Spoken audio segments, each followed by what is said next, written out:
So I'm gonna start off by saying, love yourself. Whole time they still shooting. They picked up with like 56 shells. We had soft, hard, crystal, and we 2 guns and a baby in the car. With no pack. They said if I would have laid there for 5 more seconds, I would have bled to death. For all you gang members out there, leave these babies alone, man. Stop recruiting people to die. It's all about internal love. Cause that's what every young man is looking for when they make that decision, is somebody that makes them feel accepted in life. What's good, family? It's your boy Ryan Easy. I'm your boy at Life Eternity. And this is Generational Health and Self-Love.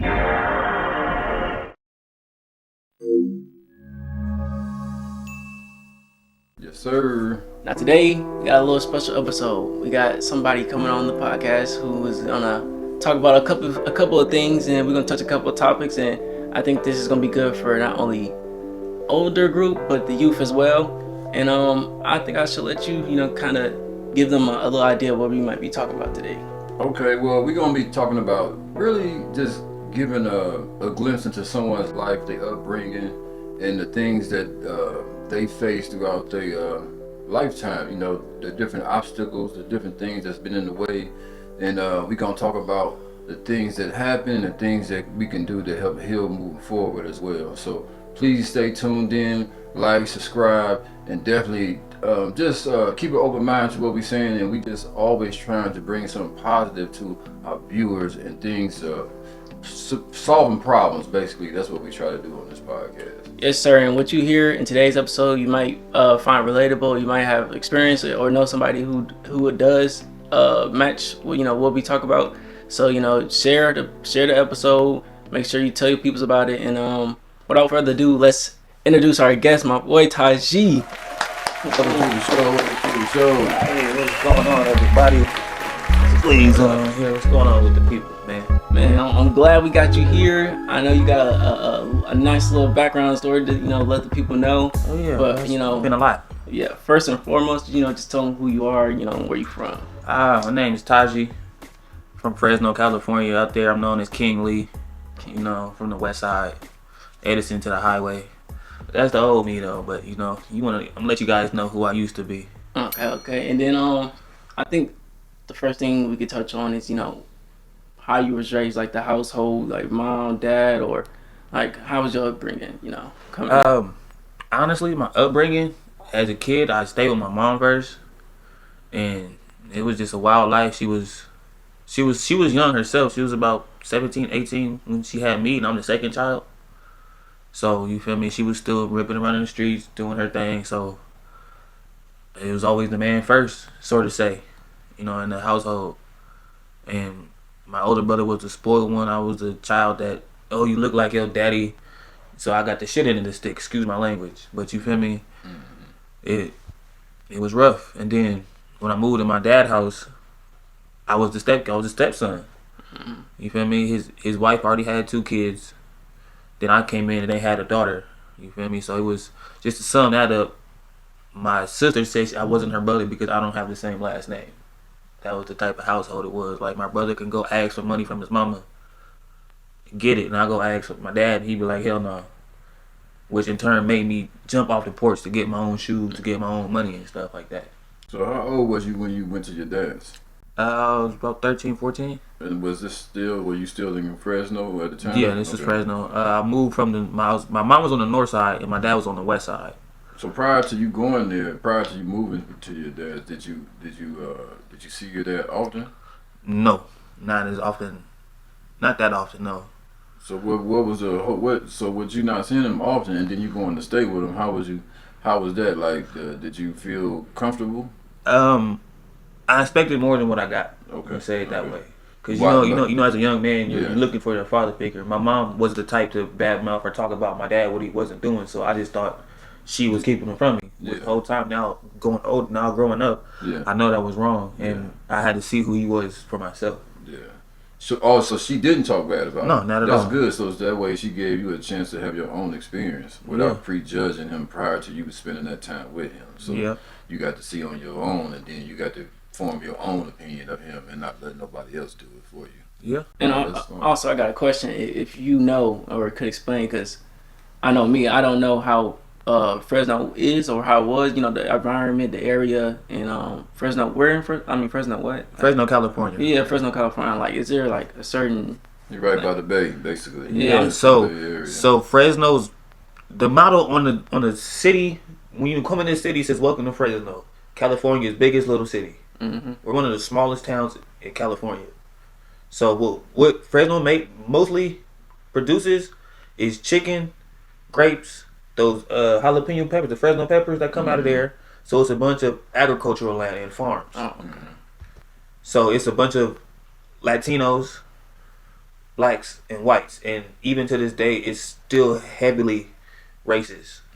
Like back in 2012, I had a friend that got chased down by a truck with you feel me, by skinheads. Okay. And I know we talked a little on the side, so my question would be like, you just told us you was with your mom, then you was with your dad. At what point do you think your switch in lifestyle started to change? Like you said, you made a comment earlier about wanting to get out the door and make your own money. So like, you know, you get what I'm trying to say? What pushed me to start doing what I did was when I first got to my dad's house. The only thing he said was, "I don't got no rules. Just gonna bring no police to my house. Make sure you stay in school." So did y'all ever spend time together? Y'all go to like ball games? Y'all ever go to the park, hoop together, do things just like My dad was a rapper out of Fresno. I don't know if you know who Planet Asia is. Planet Asia? I can't say that I do. Well, they had a group back in the day called Schoolyard with Planet Asia, Shake the Mayor, and a bunch of upcoming Fresno rappers. So our spending time was going to the studio. Okay. But But that's still, you know, that's something. That's better than nothing. You know. So like I grew up around a lot of rappers out of Fresno, like Killer Tay. I know him personally. A lot of the old school rappers out of Fresno, I personally know because of that. Yeah. So how was your experience in the studio? You was what, 13, 14 around this time? I've been in the studio since legit. Yeah. But I'm saying being there with your dad, just watching Oh him yeah, work. How was that? Did you? He had an in-home studio as well, so Okay. I've always had a passion for music. That's why I like engineering now. So when so how long did you stay with him before you? So when you left him, was you on your own now, or did you go back to your mom's, or how did that situation work out? I was out thugging it. Yeah. I had, You still stayed with him until like when you move out from him. So I got with him. When I got to him, I was about 14. Right. I left when I was 16 because I had found I was with a girl. Excuse my language. I was messing with a girl that was like in her 30s. Had a car, had her own spot. So I was there so much. My dad was like, "You might as well not even come home. Don't even come home. You don't stay with me no more. You stay with her." There you go. Yeah. So then what? At what point did you? Because we talked on the side. You said you eventually was hanging around your big cousin. Was when you was with your dad? Was that when you was? No, that's my brother. My brother that Oh, got your tatted big right brother. here. R.P. Toma. He was more like a father figure to me than my father was. So you spent a lot more time with him. Yeah. Like, even before moving there, I would go to my dad's house just to spend time with my brother. Okay, so y'all was close. Yeah. Close locked in. Oh well, y'all had the same dad. This is my stepbrother. Oh, okay. My your dad's wife's son. Oh, y'all got close. Yeah. Oh, okay. That's good. That's what's up. And he was older than you. By a year. He was a Okay, year older that's than me. good. That's good that y'all actually, you know, because sometimes that can go either Which way. way, You yeah. know what I'm saying? So it's good that y'all was able to build a relationship and Yeah, become for close like that. for a while before I ended up going back to my mom's house, you couldn't see one without the other. Yeah, definitely. And that's what hurt me the most when he passed, because I feel like since I wasn't there, I wasn't able to protect my brother like I usually do. You feel me? Yeah. So how old was he when was something happening in the streets, or just so what happened was, it's crazy because I was in Dos Palos about to go to Job Corps, and I called my brother every day. He like, yeah man, we just seen these suckers at the mall. We packed them out, hitting them with chairs and all type of stuff. And I'm like, all right bro, be careful, you know. Yeah. So the next day they went to one of our brotherhoods, shot them up, and one of the guys that was over there drove his car to our hood store, and he got followed, jumped out the car, and didn't say nothing, didn't say we just got shot at, didn't say they might have been following me, nothing, but just hopped out and started popping it. It just so happened my brother got his burrito, was walking around the corner, seen like, hey, hold on, wait for me. So how it is, if you come out the store, you will go to the right and there's some stairs. Then he made another right and it's an alley right behind the store. They was sitting in that alley. So as soon as he walked past, they hopped out with AKs and you feel me? And how old was he at the time of this? 18. 18. Man, that's something else, man. 18. And this wasn't no gang banging stuff. This is just some hood stuff. No, it's gang banging. Oh, it's gang banging. Yeah. But y'all, from my understanding, it's not a lot of Crips and Bloods up there. Right? No, it's see, more neighborhood. Or that's why I said we take more of Oakland's politics, more turf banging. Yeah, turf. You feel me? Yeah. I'm very familiar with that area. So, I got a question there. So because there's two things, I guess. When you was out there in the streets, was it a point where you was just out there by yourself and then you entered like in the gang or the? Oh no, see, so it's crazy. I actually didn't want to be from the hood. Mm-hmm. You feel me? But it was just because what we would do was with me and my brother was already banging. You feel me? He was born into it. His whole family's from that side. You feel me? Like grandma, grandpa. You feel me? And they all with it. Yeah. Come on, man.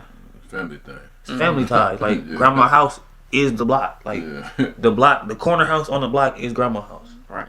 Okay. You feel me? So it was just getting off, ditching school. Like what we would do, we would smoke a blunt on the way to school, grab a breakfast, hop the fence, go to the block, make some money, go back for lunch, leave again. And since I was on the block making money, they were like, you be over here taking pictures with us. They gonna come get you for affiliation. I'm like, nah, bro, I don't want to be with y'all. Yeah. Like, I don't want to gangbang, but I want to be able to move around and do what I want to. So it was like when you was at your mom's though, you hadn't gotten off into that yet, or you was around it, but you hadn't. See, I'm not gonna lie. When I was at my mom's house on the north side, because on the north side, you have to be in them certain areas to be around those people. Okay. So my mom had me in an area where I was more around Caucasian people and more around the squares and the nerds. Yeah. But I was always a hard-headed kid that always got in trouble. So you feel me? I just didn't dive off that way. Yeah, definitely. I mean, because the environment is key. Yeah, the environment is Because it completely influences key. you to death, and you might not even understand it until after removing yourself from the particular environment. But your environment has such a big influence on you. I'm only 28, but a lot of people say I don't think like a 28-year-old, and I don't move like a 28-year-old. That's good. Yeah, so what age were you when you was just saying you was taking pictures with the peoples and you saying you didn't want to 13, 14. 13, 14. So then what proceeded to happen after that? Because I know you did. I got put on. I was like, fuck it, we here now. And you did. Okay. Because I was still going there even after, I'm like, this is where I be at, this is where I make my money at, huh? Might as well. You feel me? Being that young, that's what your mindset was. Might as well, yeah.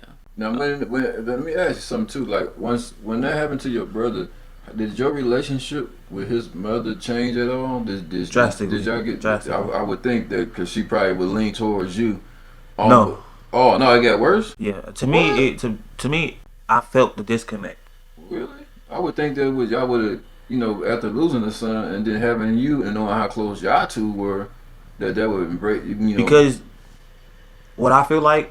Because when you be around somebody for so long and you click with somebody, you guys start to favor each other. Yeah. I felt like she was seeing her son in me, and that was hurting her internally. Okay, yeah. So I don't put nothing past her. I still love my stepmom to death. Yeah. But I understand it now, seeing the world and understanding things now. Now I can see it from that perspective as well too, that because makes sense.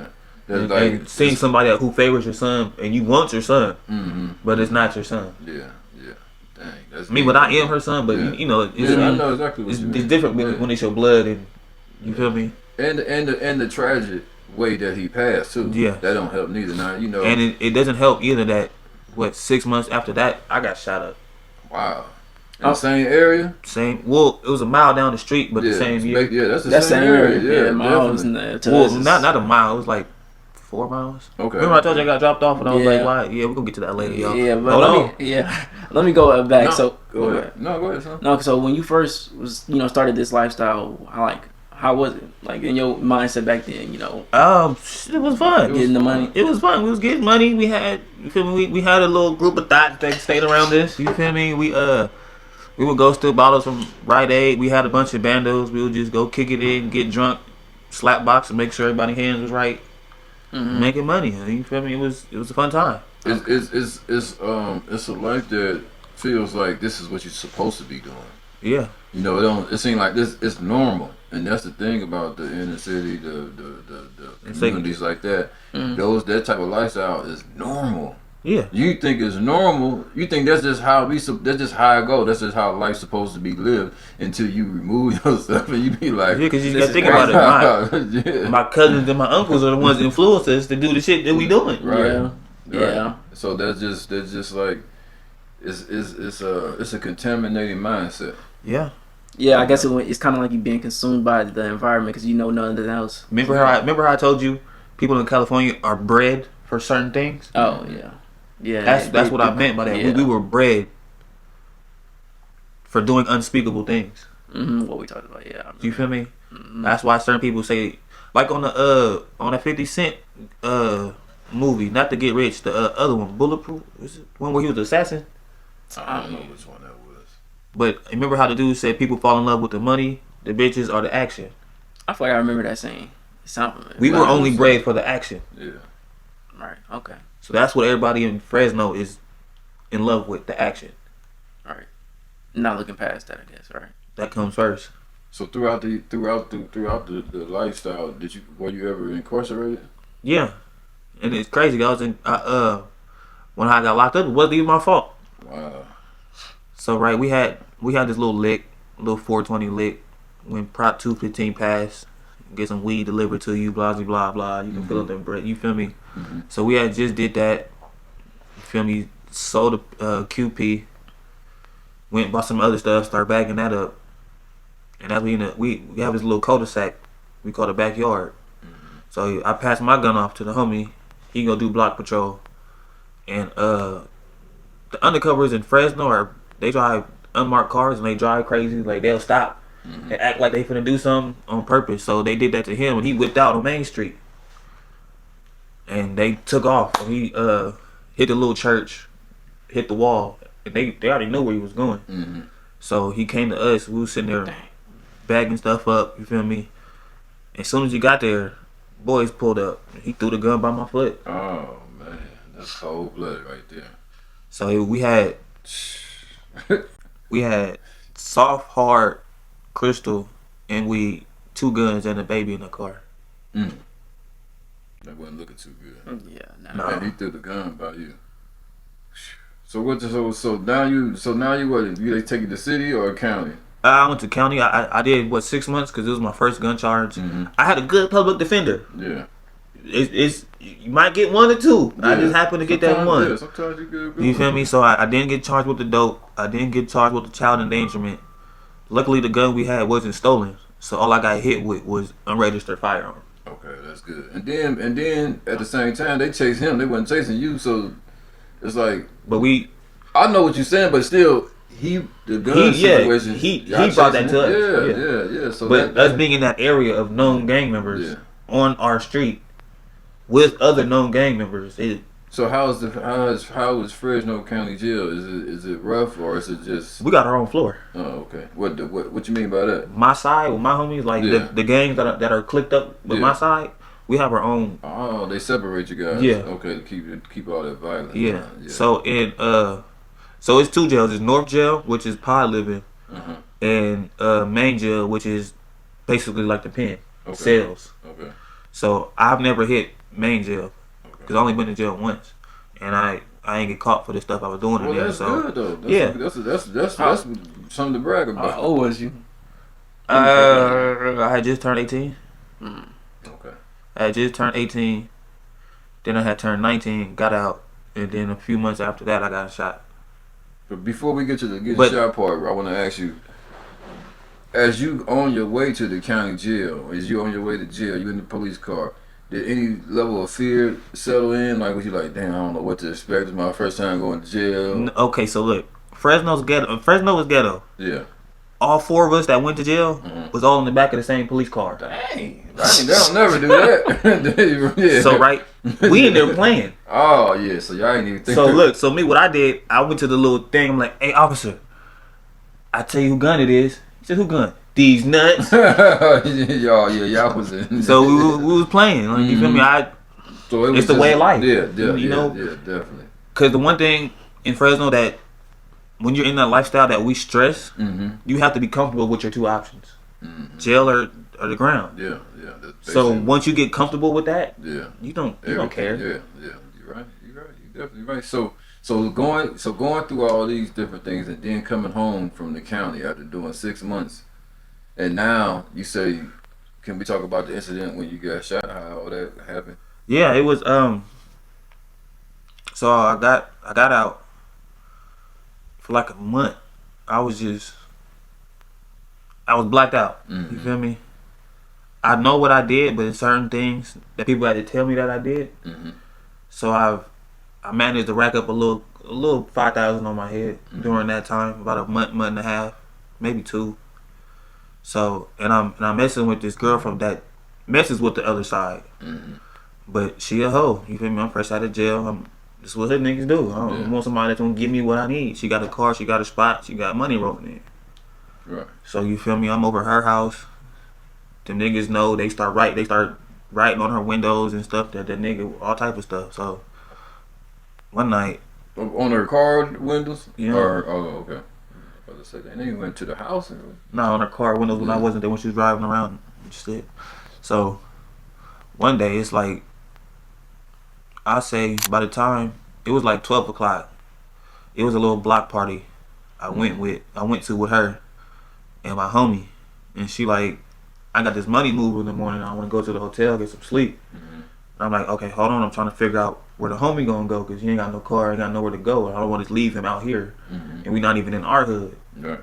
You feel me? So as I'm saying that, we get into an argument. She hop in the car and just leave me. So you feel me? Now we both stuck on the block, 12 Mm-hmm. o'clock in the morning. Luckily, we seen one of the big homies, and he like, I'm finna go to BP's. BP's is a gas station that my side go to, just park a lot, pimp it Yeah. until 2 o'clock till we can't buy alcohol no more. So we out there just popping it, and around 2 o'clock the big homie jet off. So now we stuck again Mm-hmm. at the gas station. We see the other homie across the street. You feel me? We figure out where we finna go. I got my gun on me. He got two guns in the car, and one of the so a white Mercedes pull up that I ain't never seen. So we all get to clutching on it, and one of the homies pop out like, "Hey, bro, what's up? It's me." So we're like, "All right, bro, pull in. We finna figure out what we doing." He like, I know some Mexicans over here in the country. They throwing a quinceañera right now. Y'all want to go? We like, yeah, cool. We thumped up. He thumped up. He gonna follow us. We straight. Mm-hmm. As soon as me and the homie get in the car, brother was driving to smash off and leave the other two homie, the other homie in the other car. So we like, wait a minute, bro. We only got one gun now. We had three. We don't rock like this. This is not what we do. He's like, oh, bro, it's cool. It's just calm down. So I'm like, all right, bro. We gonna see what's going on. So we driving. There's three on the car though right now. It's four. Four. Okay. Me, my homie, the other homie from my hood that I feel like set me up, and the unknown driver. Okay. Mm-hmm. Okay. You feel me? So by the time we get to the country, so the country, when we say country, we don't mean y'all country, woods and no, it's dirt field. Mm. Real country, farmland looking. You feel me? So, Yeah. so where we get to, it's an apartments. It's next to the apartments on this side, it's dirt field. Mm. On this side is dirt field. Across the street is one store, and about a mile of barbed wire fence.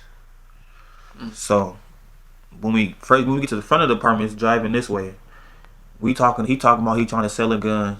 I'm like, okay, my girl finna make this money move. I want to buy it. All of a sudden he said, oh, matter of fact, I need to go get my gun. I'm gonna drop y'all off right here, and I'm gonna go get my gun. Mm-hmm. I'm like, what do you mean? The At one least- y'all rode with, right? Yeah, but it's the driver that I don't know. Okay. So I look at the homie like, bro, what's going on with your mans, bro? Why you trying to put us out? At least take us back to the hood store Yeah. where we safe, and I know how to wiggle, and I know the ins and outs, and I know I'm gonna be safe. I got a couple bitches over there. I can just go crash at the house until the morning come up. He like, oh, bro, it's cool. We're gonna come back. Us being so drunk and high. So at that time too, I was heavy on coke. So we was doing 8 balls all night, gallons of alcohol all night. So we're not thinking straight at all. Mm-hmm. So we end up getting mad and hopping out the car. So when we hop out the car, we at the end of the apartments. So we walking. By the time we get to the middle of the apartments, I see this black car pull into the front of apartments. I know I'm drunk. So I have my gun to the homie like, bro, stay on point. That black car just pulled in. So by the time we get to the end of the apartments, 3 niggas finally bounce out the car. As soon as we step on the street, 3 niggas pop out the car. You feel me? We so high, drunk, and tripping at the time. We asked them, where y'all from, bro? They don't say nothing. We asked them about 2 more times. They don't say nothing. They ask us. Lee Street, West Side Lee Street Posse. What's up, Toma Gang? All I hear is you tripping. I tapped the homie. He up, but we had bought a gun from an LA dude who was coming selling faulty guns. So it ain't going. The first dude starts shooting. He shoot like 2 times. We still sitting there. He cocking it back, trying to shoot it still. The other guy starts shooting. So about like 6 shots go off, and we still standing there. And then I see the third guy go to the back seat, and all I hear is, "Cack cack." And I'm like, yeah, I know what that is. Mm-hmm. Now it's time to go. So we turn around and start running. And he started letting off. Boom, boom, boom, boom, boom, boom, boom, boom, boom, boom, boom. You feel me? So as soon as I get to the middle of the street, I just, like, my leg just came out. I just felt my leg go. So I'm like, okay, I got shot in my leg. Let me try to get up. And when I get up again, my whole lower half just went numb. I face planted. Mm-hmm. Whole time they still shooting. They picked up with like 56 shells. Mm.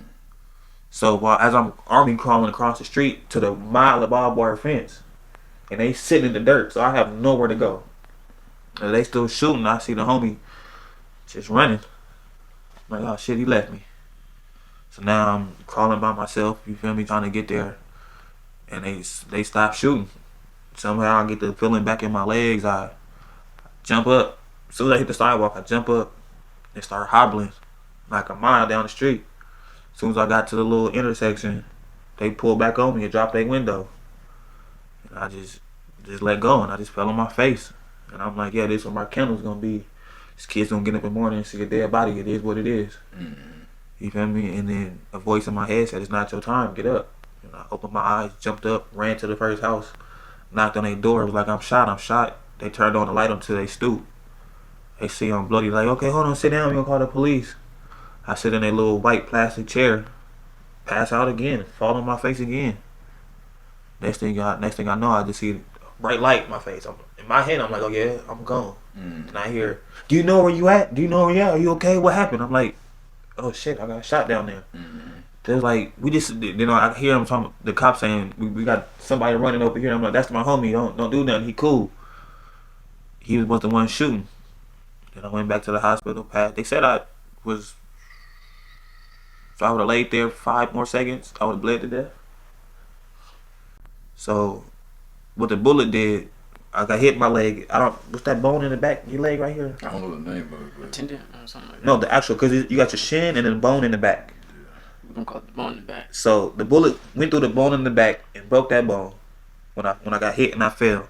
And as I was getting up, a 40 bullet bounced off the ground, hit my tailbone, took a quarter-sized chunk out of my tailbone, pushed it to the left, shot all the way across, took a quarter-sized chunk out of my hip on the right side, and then shot all the way to the left side, put 7 holes in my colon, and lodged itself in my marrow on my left side. That was the 40. Yeah. And even after those are the shots that happened and you fell on the ground, but I still managed to run. Yeah, adrenaline got you back up, I guess. And I ran that mile with a broken leg and 7 holes in my colon. Yeah, and then what you were saying happened next was they pulled up beside you, rolled the window down, but you fell out, and then I guess they thought I was dead. They thought you were dead, so they let you go. Yeah. But then it stopped. So how was like how old were you at the time? Oh, you was about 19, right? I just turned 19 and I just got out of jail. Like you just said. So how was it laying in the hospital, knowing that you almost got your life took? What was your thoughts outside of revenge? What was going through your head? Who got the powder? Ready to get high. Still in there. Yeah, Yeah. It's a deadly mix. Yeah. But morphine and cocaine is one hell of a mixture. Yeah. I was in that high in the motherfucker. I had homies breaking me 8 balls, and I was going downstairs to smoke weed still. Like I ain't laughing because it's probably just laughing because I understand, So not no judgment, but I definitely understand. Like I said, I'm not gonna hide nothing. You feel me? My life is my life. Yeah, I appreciate that too, and my audience gonna appreciate that too because we keeping it solid. Because in order to understand what a person went, like where you at now, you gotta understand where you came from, what you went through. So how was the recovery though? How was that the whole? I was still thugging, running from the police. Oh, so you're still walking, like regular walking? It took me about a month to get out the hospital, but my walk was like a Mr. Penguin. Yeah. Oh yeah. Because you gotta mind you, I'm fresh shot. I have a bullet in my hip and they didn't put no cast on this leg. They let it free heal. So that bone in the back is still broke, so I can only put so much pressure on this side. And with that fresh bullet in this hip, I can only put so much pressure on this side. Oh, they left a bullet in on that. Yeah, they said if they took it out, I could have been paralyzed. So, So I had to hobble lightly on both sides. Yeah. But yet I'm still running from dogs. I'm still hitting fences. I'm still getting in shootouts. I'm still going to jail with a colostomy bag. You feel me? And how long did you have to wear that? A whole year. It's the worst year of my life. Ooh, I bet it was. That was a rough year right there. Definitely a rough year. I almost ended myself one day because I woke up and the bag had busted, and I was just like, Tired. I can't do this shit no more. You feel me? And luckily, I had a sister that, you feel me, rocking with me. She was more like a sister than anything, and she helped me through that dark time of my life. You feel me? So, at what point do you think did you like you starting a family start getting involved? Like, what did you already have kids? No, I didn't have my first child till I was 25.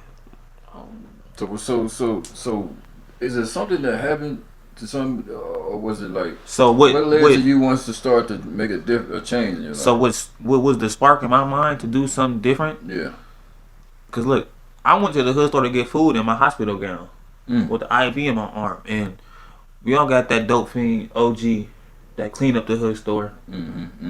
He seen me and he was like, "Boy, didn't they just shoot at you 50 sometimes after you just got out of jail?" He said, "What are the two rules? What do you have to be comfortable with? Going to jail and losing your life. Nigga, you did both. What else you got to lose?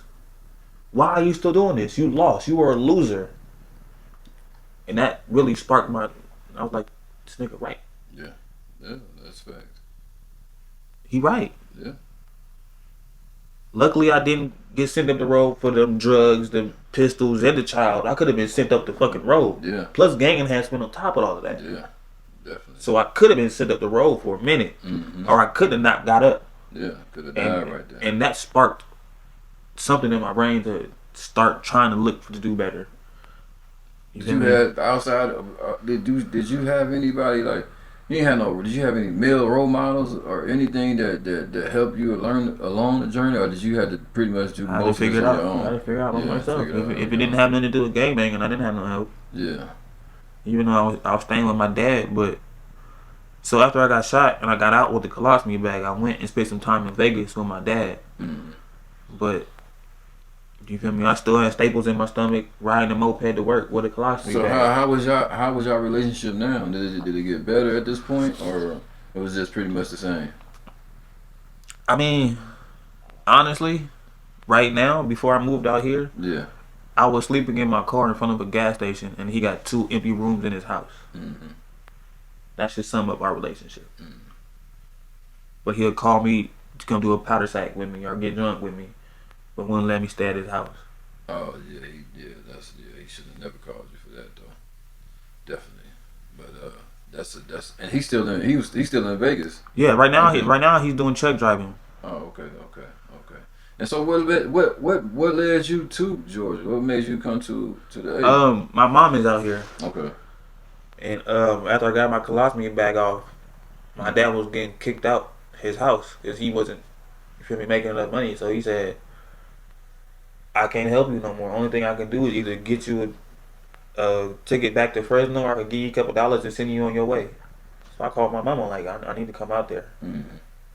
Oh, come out here. Yeah. Oh, okay. She was already in Georgia at the time. Yeah. Okay, I see what you're saying now. And this was at what age? This was 20. Because it took about a year. I was 21 because I just turned 21 in Vegas.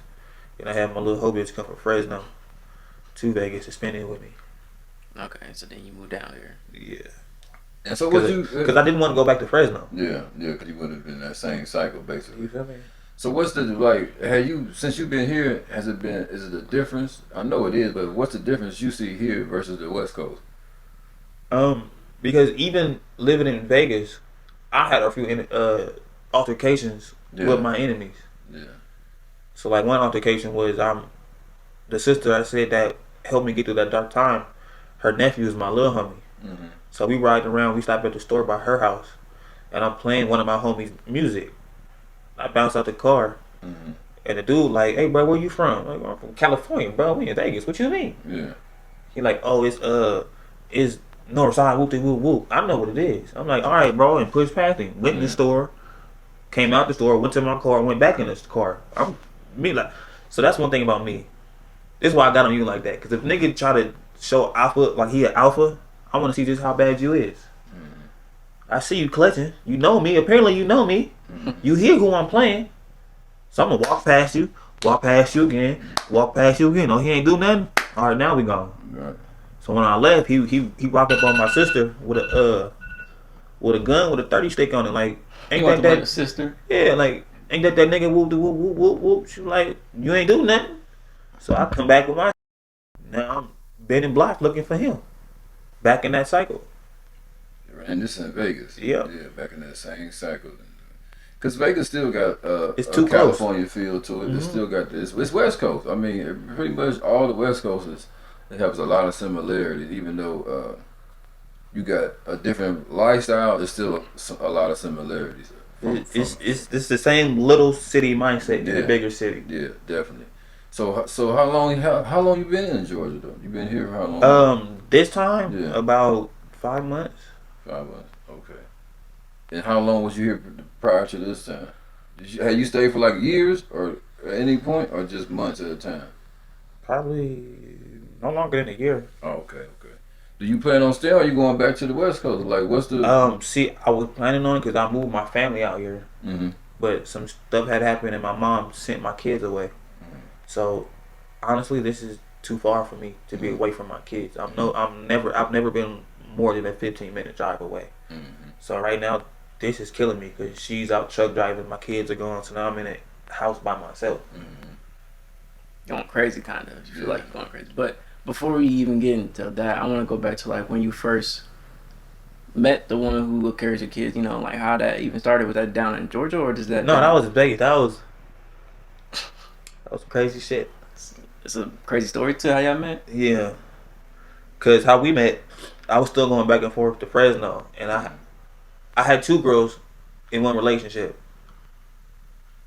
You feel me? Yeah. So you got, what? I was like, Poly. oh, So you feel me?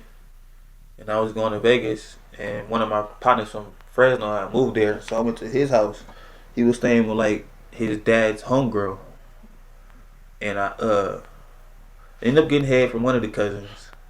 The next day, she pulled up, dived in that, and kept diving in it. oh, that's your girl. You know? Yeah, it's my baby mama now. And how many kids y'all got together?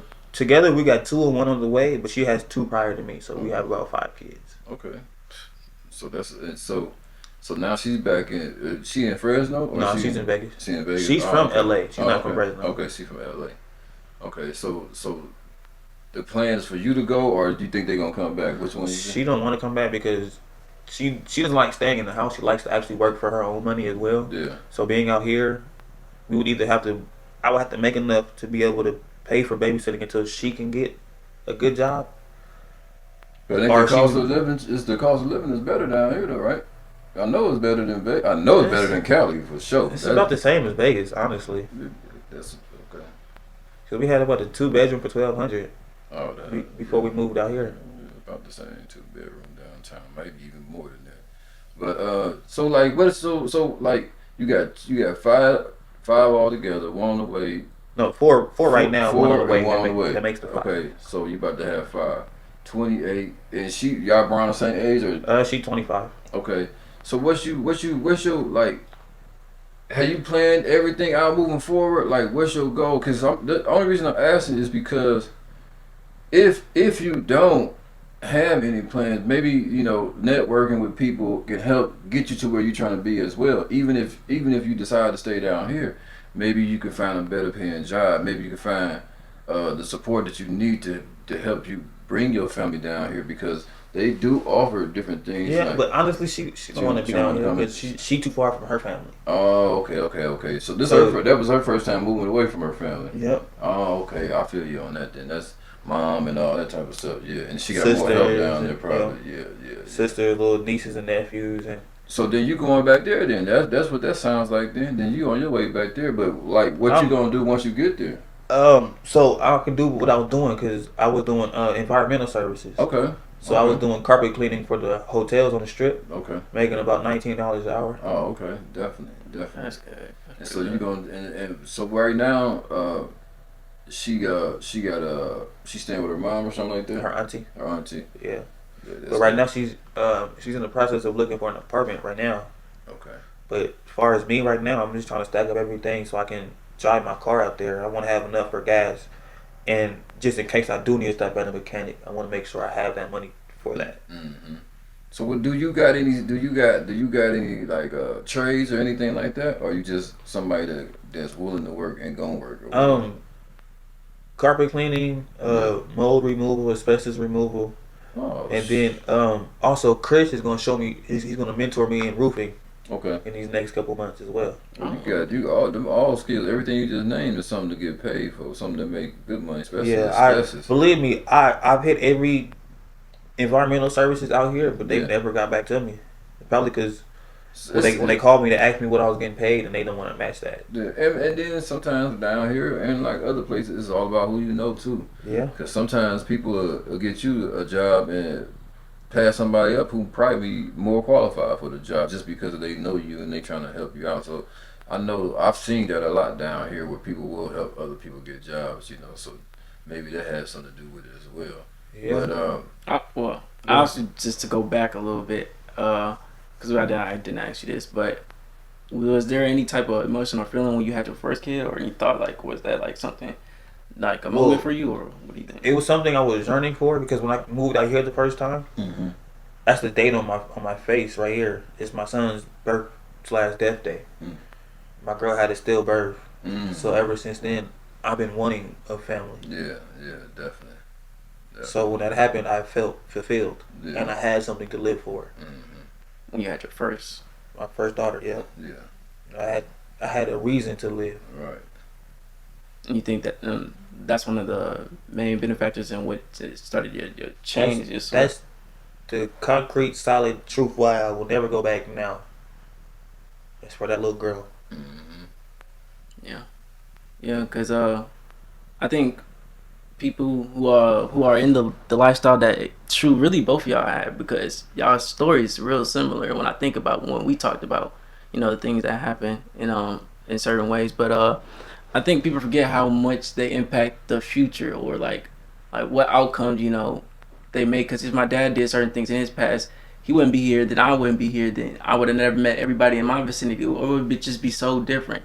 I wouldn't be able to become the person that even the people on the viewers see, or all this other stuff. So like the amount of impact we got is, we don't even understand it, but it's monumental, because I'm only able to do all the stuff I do is because of what his switch up in his environment. So you in the same way is gonna be that person for your kids. Yeah, because Changing. I didn't have the father I wanted, so I'm gonna make sure I'm gonna be the father they wanted. That they need. Yeah, that they Yeah, need. You yeah, feel me? 'cause they The need father it. that I needed in my life, Yeah, they I'm gonna need be that. more than that to them. So is it you got a son as well? Yeah, and I have a son on the way as well. Okay. So I have 2 sons and 3 girls. That's sweet. Congratulations to that, man. Thank you. And I mean, look, one thing about it, man, this family is number one thing. So whatever you do, just make sure those decisions and those choices that you make line up with the welfare of your family, because they're going to benefit or not benefit based on your choices.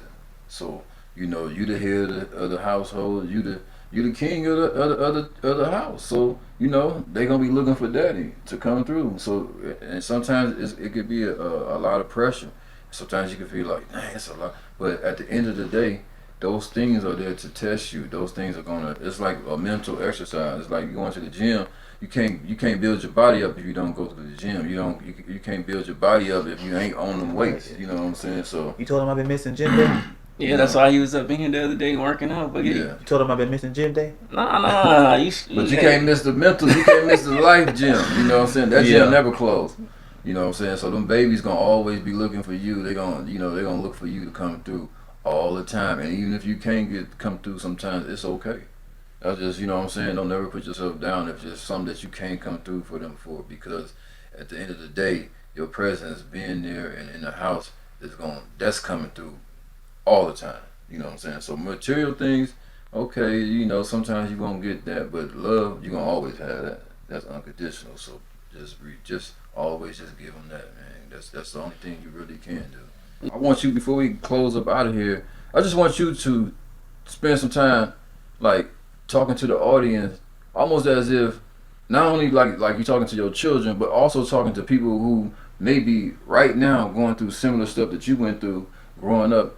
Just if you can say something to maybe just, you know, try to put some on their mind to make them just reevaluate their decision, because even though you didn't go to prison, you still did 6 months in the county, and your county may be different to somebody else's county. Somebody else's county, they might not make it out of there. You know what I'm saying? So. Oh yeah, I didn't seen people. Yeah. Didn't make not make it out of there. Yeah. So that's what I'm saying. So if you can speak some words to these people, man, just tell them, you know, because so many people, especially young people out there, real quick, they feel like that. They really think that lifestyle makes them a man, makes them hard, makes them strong. They don't understand that 25 to life don't make you no real. That makes you somebody doing 25 to life.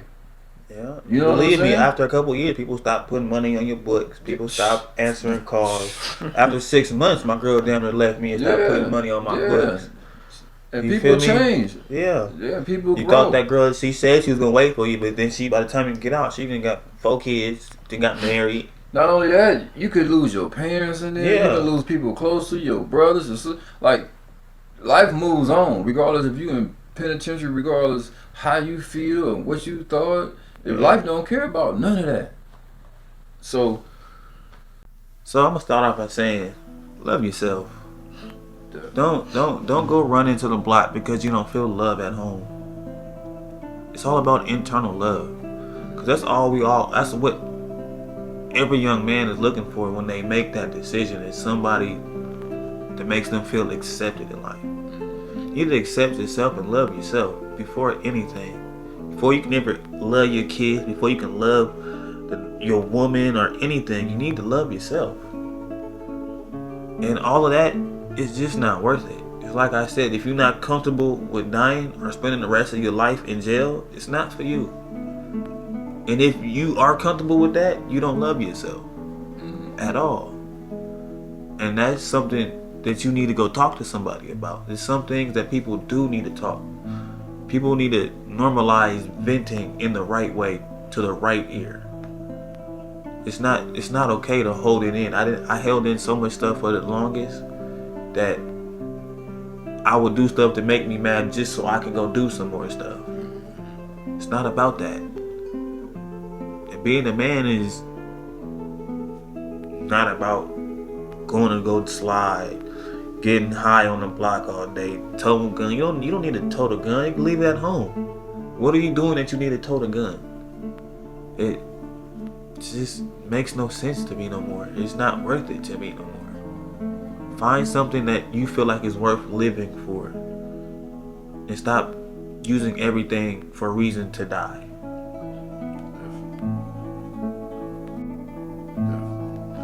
said a mouthful right there. Yeah, that was powerful. Definitely appreciate that. And No problem. man, I just want, this is my first time meeting you. My son, whatever he say, I'm rolling with him. So Yeah. he brought you through, and like I say, whatever he say, that's what it is. But I appreciate you coming through, and I just want to say, man, I wish you all the best. I know you're gonna do what you're supposed to do. No matter how hard it gets, no matter what situation thrown your way, just remember what the goal is, to get to them babies and be their protector. Because if you can't protect them, who will? You know what I'm saying? If you can't be there, it's like sometimes we allow emotions to take us away from our family, not understanding if you get taken away for protecting her, then who gonna protect her? You know what I'm saying? So it's the way that you do things. Of course, I'm not never saying to allow anything to happen to our babies, because that's what we there for. But at the same time, we have to learn how to use our mind outside of using our muscle, because the muscle ain't gonna always solve the problem, but the mind always gonna be there to give you the right solution to whatever the problem is in front of you. So, like once again, congratulations to you and your family with the new one on the way. And I just, I hopefully, and I ain't know hopefully, I know everything gonna work out for you, and I'm wishing you and your family the best moving forward. And if whatever we can do to help, you know, if it's just a phone call, a text, or saying, "Hey man, what's going on? You cool? You straight?" Oh yeah, this guy right here been on me. All the So time. yeah, man, 'cause Man, that's pour what out time my it juice is, last man. night. Because one thing we, like you say, self-love is, self-love, a part of understanding self-love is when you love yourself, you see yourself in others. So if you love yourself, it's easier for you to love others when you see yourself in others, because you already loving yourself. And if I see you in myself, why would I wish you harm when I'm looking at myself? You know what I'm saying? So we got to get back to understanding what true love is about. It's about loving ourselves and our people around us, you know. So with that being said, you want to say Oh something? yeah, most definitely. Yeah. I'm gonna start off by saying, you know, got you on here. I know this needed to happen. We've been communicating. You know, we met at the job. Been great. You know, communicating with you. And first off, you know, just doing our interactions, bro. I believe in everything. You know, you gonna be doing in the future. And this is why I just had to get you on here, because we talked, and it's like the stuff you've been through. It's not only like stuff that you go through. A lot of people go through similar things, and I think people hearing what you've been through, and if they're in the same situation, can learn a lot from. You know, you being able to, you know, change your mind from that same mindset. Because I mean, you with your situation not too long ago when all this stuff was going on. Yeah. It's not like it's been 20, 10, 15 years. Yeah. So It's been about a decade. Oh yeah. Back in 2015. It started off in like 2010, 2011. Okay. And you still in the process of healing from all that. Yeah, but even with that being said, I still got homies that call me every day. That's like, when you coming back, bro? Oh. Yeah. That's why your environment is important. And then, yeah, and also another thing, for all you gay members out there, leave these babies alone, man. Stop recruiting people to die. Mm-hmm. I did it once and I regretted it. Mm-hmm. I got a little homie, and now all I do is try to lead him the right way now. I try to lead him away from it. I'm happy he got out of Fresno. Happy he got his own spot. He got custody of his 2 kids. I'm happy for him. Definitely. But I've even before leaving, I've always preached, go get a job. Go do something else. Do something else. Go get a hobby at least. Do something away from this. Alright. Find something that you love to do. Something that because we already know the end of this. Yeah. Everybody, it's just like, we know the end of it. It's like, why would you? But I understand, because I was once a part of that. So yeah, it's to say why is, you know, I know why. So it sucks because I can't let it go truly because of the things I've done. I still have people looking for me. You feel me? I still got people who will see me and it'll be on sight, no matter if I'm on that or not. Mm-hmm. So even though I'm out of it, I still have to be on my P's and Q's, and that's why I'm always on a head on a swivel no matter where I go, because I don't know who's seeing. All it takes is for them to look at my hands. I got gang tattoos on my hands. I got eye busters. Mm-hmm. But it's also an energy too. So you can draw certain things towards you if that's what you own, and you can remove yourself from certain things just based on how you internally. That's why in Vegas, so, I don't go out and party. Yeah. I don't do none of that. Yeah. So, I got my circle. When I'm in Vegas, I hang around nothing but old heads. Mm-hmm. I'm talking about 50 and up. Mm-hmm. All we do is play dominoes all night. Kick bullshit. Mm-hmm. We're not going out to no party. We're not going out to where niggas can be seen or somebody might just happen to be going to the same. No, ain't no fights gonna be breaking out. Guns being pulled. When you get back to Vegas, you're gonna be busy. You got a new one on the way, and I gotta work. It's gonna be you in sleep. You know what I'm saying? All day. You gonna be like, you ain't gotta go to the gym. I'm working out now. You know what I'm saying? But no, for sure, man. Like I say, regardless of all that, man, you gonna be all right, man. And Yeah. them youngsters is definitely a reason for us to keep going and keep just because we still learning. Life is all about cycles. Life is all about learning and continue to grow. So you know, this is like when you put a tree in the ground. That tree, it takes a while for it to get to where it's going, but it's gonna get there eventually. You know what I'm saying? And that's just how we are as young kids, young adults, and just continue to grow. So and that's also another reason why you're on here, because years from now, probably get you back on here, see what you're doing, and like have an update, and then it's gonna be interesting to see. Definitely. But with that being said, y'all, we finna slide on up out of here. Once again, special thanks to our guests, and y'all show them some love. Make sure you like, subscribe, and follow. Peace and love. Out.